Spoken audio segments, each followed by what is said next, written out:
So my next question is to Mel. So Mel, you speak on how data plays a big role in tackling EDI, equality, diversity, inclusion, and have you had any challenges around collecting the data, and particularly how did you overcome them?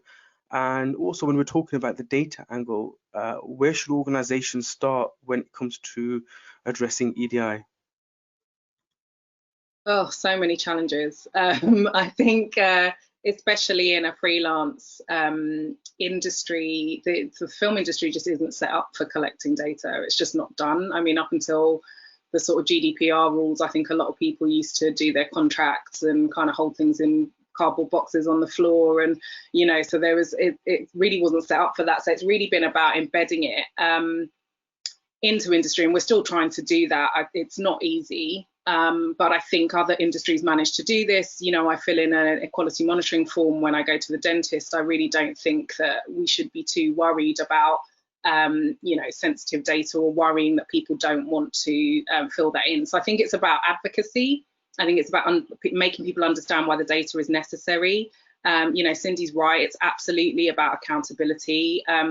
I think especially in a freelance industry, the data, people worry about the data because they're so used to being discriminated against in that field. So they're so used to kind of hiding what their characteristics are just to sort of get forward. So it's about sort of rewriting that narrative and making people understand that the data is going to be used for good, that it is about making companies accountable, not being able to say, oh, well, I think things are getting better when they can't actually prove that. So as an organization, we actually publish our data annually.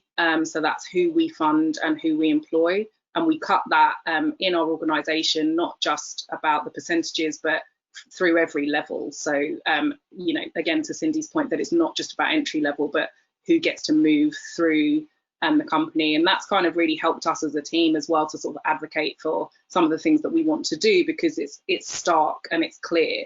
And some of the data that I've been involved with as well, looking at not just who we employ, but in terms of representation on screen and off screen, again, allows the kind of excuses to fall away. If people are saying, oh, well, we think we're doing this, or we hired this one person over here, you can kind of say, well, look, that's not actually shifting the dial. We're not pushing things forward enough. So it kind of definitely helps about that. But yeah, there are challenges in trying to, there's no HR, there's no one portal for people to come through to be able to collect their data. So that's tricky, and that's something that we're trying to address at the moment and think about how we might be able to be that portal.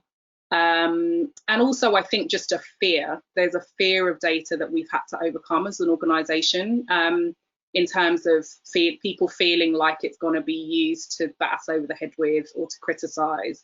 And actually, I sort of feel like that criticism falls away once you put the data out there, because people are just appreciative that you're being honest. If you hide that away, people think that you've got something to hide. So I think it really, and like Cindy said, it's not the answer. So data doesn't fix things, but it certainly allows you to begin to sort of identify and push forward where those problems might be. So I think the place to start is just to start and do the work, collect the data, see what it looks like, and be quite open and honest about it. And in doing it, you figure out where you need to go next or how you might need to push it further.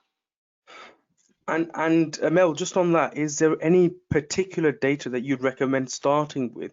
So, for example, an organization, generally speaking, that have similar structures in terms of people within the organization, people incoming to the organization particularly. Is there any start? What's the best starting point? I know you mentioned like a start, but what's the best starting point for an organization to be able to start when it comes to data? So I think the best that you can do is get people to self-identify, and it's tricky to do that, but it's the best that you can do. So if you can either figure out an equality monitoring form, we have one that I would be happy to share. We've done some work on that. And essentially we gather data across the protected characteristics in the Equalities Act. So that's a good place to start. If you look at what is legally deemed to be underrepresented, or groups that are legally deemed to be underrepresented, that's a good place to start, because that's kind of what we're trying to push forward and improve. So I think having a good equality monitoring form, sort of doing your research on what those categories look like, and there are plenty. Like I say, you fill one in when you go to the dentist, still that. But like, you know, any way in which you can sort of gather as much data about people as possible, and within the confines of GDPR, and that's really about consent. So it's, you know, that's kind of a tick box, and allowing people to know what you're collecting the data for and how it's going to be used. And as long as you're not making anybody, you know, naming anybody in that data, so as long as it can be anonymized, you're kind of fine to do that. But that's a good place to start, I think, getting people to self-certify and collecting that data and seeing what it looks like. And that'd be fantastic if you could, if you're able to share that form that you kindly offered to share, then that'd be, if you're happy for me, I can share that with the audience at large. Happy to. Brilliant, thank you very much.